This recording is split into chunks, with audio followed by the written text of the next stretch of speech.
Ecco, qui abbiamo visto l'antico, vediamo il moderno. Come vi dicevo prima, in Sardegna abbiamo il massimo della tecnologia estrattiva e questo qui ne è un esempio. Il percorso ve lo spiego brevemente: le olive vengono scaricate, vengono lavate in questa macchina e vengono macinate.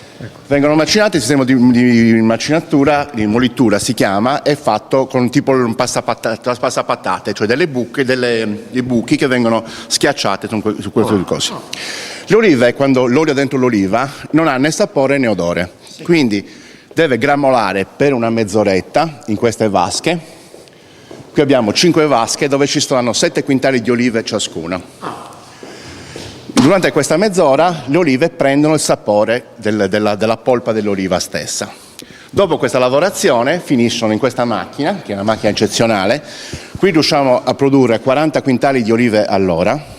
Questa macchina, senza aggiunta di acqua, a freddo, riesce a togliere l'olio da tutta la pasta macinata, e senza corromperlo e senza, come dicevo prima, né aggiungere acqua né produrre acqua di vegetazione. Quindi l'olio non viene lavato.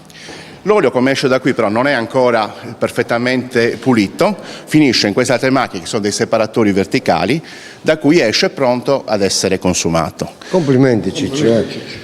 Complimenti perché dopo ti peso, anzi no, ti peso adesso, così vediamo se voglio vedere. Intanto dobbiamo ringraziare Ciccio. Sì, no. Grazie, è stato gentilissimo. È un museo, complimenti.